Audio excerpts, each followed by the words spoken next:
शालिभद्र की बहन सुभद्रा का धन्ना के साथ विवाह हुआ था। उसे जब यह पता चला कि भाई रोज एक पत्नी को छोड़ रहा है और 33वें दिन दीक्षा ले लेगा तो सुभद्रा को अत्यंत दुख हुआ। उसके हृदय में भाई के विरह का दुख समा नहीं रहा था। उसे भाई की याद सता रही थी। एक दिन 8 पत्नियां धन्ना जी को स्नान करा रही थी। तब भाई की याद में सुभद्रा के नेत्रों से सहसा आंसू आए और धन्ना जी की पीठ पर गिरे। ठंडे पानी के बीच गर्म पानी की बूंदें पीठ पर गिरते ही धन्ना ने पीछे देखा। सुभद्रा की आंखों में आंसू देखकर पूछा, हे प्रिय, पुण्यशाली शालिभद्र की बहन और मेरे जैसे सौभाग्यशाली की पत्नी होकर भी तुम्हारे आंख में आंसू? तुम्हें क्या तकलीफ है? क्या किसी ने तुम्हारा अपमान किया है? सुभद्रा ने कहा, प्राणनाथ, मेरा भाई मुनि बनना चाहता है। वह प्रतिदिन एक एक पत्नी और शैया का त्याग कर रहा है। भाई के विरह से मेरा हृदय दुख से द्रवित हो रहा है। वह दीक्षा लेगा तो कौन मुझे बहन कहेगा? मैं किसके कलाई पर राखी बांधूंगी? इस बात से मैं पीड़ित हूँ। धन्ना जी ने कहा, अरे तेरा भाई तो कायर है, कायर। रोज एक एक पत्नी को क्यों त्यागना? जब त्यागने का निश्चय कर ही लिया है तो फिर गीदड़ के जैसे क्यों, सिंह के जैसे क्यों नहीं? सिंह के जैसे ही त्यागना और सिंह के जैसे ही संयम पालना बहादुरी है, बाकी तो कायरता है, कायरता। धन्ना जी ने व्यंग कसा। उनका कथन सुभद्रा को जले पर नमक जैसे लगा। धन्ना जी के मुंह से यह सुनते ही उसने प्रत्युत्तर में कहा, बातें करना तो बहुत सरल है पर करना बहुत मुश्किल। यह घर परिवार सुख समृद्धि छोड़कर शूरवीर बनकर दीक्षा लेना सरल कार्य नहीं है। इतना सुनते ही धन्ना जी स्नान करते करते खड़े हो गए। फिर पत्नियों से कहा, अब कोई मुझे हाथ मत लगाना। आज यह सिद्ध करने का समय है कि मेरी माता सिंहनी थी और उसका जाया धन्ना भी सिंह जैसे शूरवीर है। आज से तुम 8 मेरे लिए बहन जैसी हो। फिर सुभद्रा की ओर देखकर कहा, सुभद्रे, आज तुमने मुझे सही समय पर बंधन मुक्त किया है। मैं तुम्हारा आभारी हूँ। सुभद्रा हाथ जोड़कर बोली, नाथ, मुझसे भूल हुई। आप हंसी मजाक में कही बात को दिल में न लगा ले। मुझे क्षमा करें और गृह त्याग का विचार छोड़ दे। धन्ना ने कहा, मुझे रोकने की अपेक्षा तुम सभी मेरे साथ दीक्षा ले लो। सहज में प्राप्त इस अवसर का सभी लाभ उठाए तो अच्छा ही है। यह परिवार आदि एक दिन तो छूटने ही वाला है। ये सब हमें छोड़े उससे पहले हम ही इन्हें छोड़ दे तो अच्छा है। मुझे तो तुमसे सहज अनुमति मिल गई है। 8 ने धन्ना जी को रोकने का बहुत प्रयास किया पर वे दृढ़ रहे। पति की दृढ़ता से 8 पत्नियां भी दीक्षा के लिए तैयार हो गई। धन्ना जी घर से निकलकर सीधे शालिभद्र के महल के पास आए। नीचे से ही आवाज लगाकर कहा, अरे कायर शालिभद्र, क्या एक एक पत्नी को छोड़ रहा है? चल, सब छोड़कर मेरे साथ आ। मैं सब छोड़कर आया हूँ। अपने बहनोई की आवाज़ सुनकर शालिभद्र सब छोड़कर नीचे आ गए। संयोग से भगवान महावीर स्वामी भी राजगृह में पधारे। महाराजा श्रेणिक एवं माता भद्रा ने धन्ना और उसकी 8 पत्नियों और शालिभद्र ऐसे 10 भव्य आत्माओं का धूमधाम से महाअभिनिष्क्रमण महोत्सव किया। वैसे सभी भगवान के शिष्य शिष्याएं बनी दीक्षा लेकर ज्ञान ध्यान तप साधना में प्रवृत्त हो गए।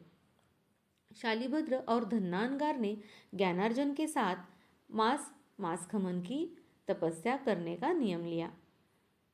तपस्या से उनका रक्त मांस सूख गया और शरीर हड्डियों का ढांचा मात्र रह गया। 12 वर्ष बाद भगवान पुनः राजगृह नगर में पधारे। धन्ना एवं शालिभद्र अंगार के मांस खमन के पारने का दिन आया। शालिभद्र अंगार ने आहार हेतु नगर में जाने की आज्ञा मांगी तो भगवान ने फरमाया, शालिभद्र, तुम्हें तुम्हारे माता के यहाँ से पारने का आहार मिलेगा। भगवान की बात ध्यान में रखकर दोनों मुनि सीधे भद्रा माता के घर पहुँचे, पर भद्रा माता ने उन्हें आहार नहीं बहराया।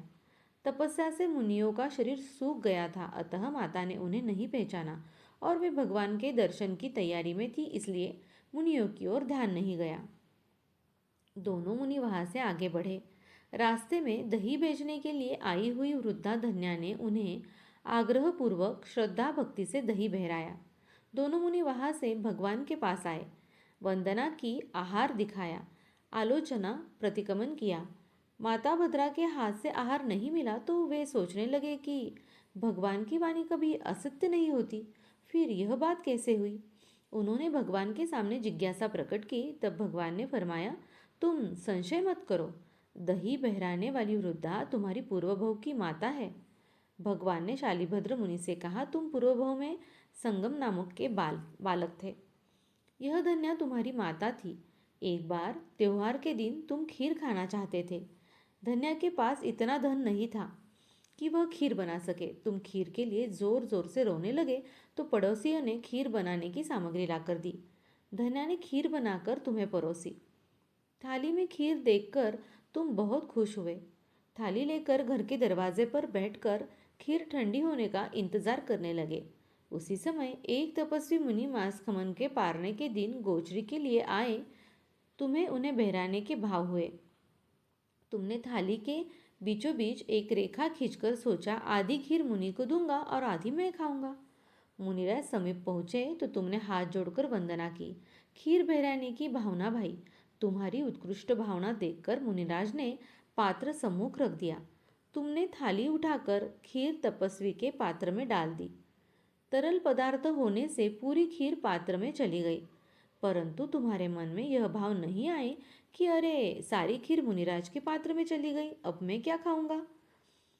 तुम थाली में लगी हुई खीर को बैठे बैठे ही चाटने लगे।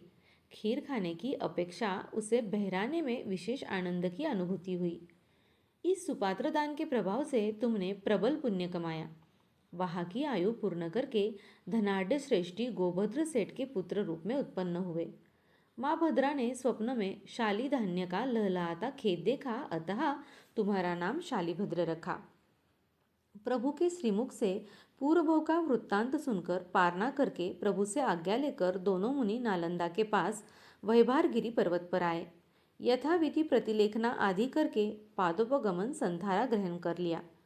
भद्रमाता पुत्र वधुओं के साथ भगवान को वंदन करने आई तो प्रभु ने कहा, दोनों मुनि तुम्हारे यहाँ आहार के लिए आए थे, परंतु तुमने उन्हें पहचाना नहीं।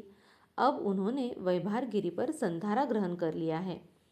महाराजा श्रेणिक भी उस समय वहां थे। वे भी भद्रा माता के साथ मुनियों के दर्शन करने वैभारगिरी पर पहुंचे। सबने दर्शन वंदन किए। वंदना करने के पश्चात भद्रा माता विलाप करते हुए बोली, पुत्र तुम घर पर आए पर हमने तुम्हें पहचाना नहीं। एक बार तो आँख खोलकर देख लो, मैं कितनी दुखी हूँ। माता के विलाप से शालिभद्र मुनि का मन अस्थिर हुआ। उन्होंने सहजता से आँख खोलकर माता को देखा। माता के मोह के कारण इस भव में शालिभद्र मोक्ष में नहीं गए। उन्हें 1 मास का संधारा आया। वे आयु पूर्ण करके सर्वार्थ सिद्ध विमान में देव हुए। वहां से शालिभद्र मुनि महाविदेह क्षेत्र में मनुष्य जन्म लेकर मोक्ष में जाएंगे। धन्ना मुनि स्थिर रहे, अतः उसी स्थान से सीधे मोक्ष गए।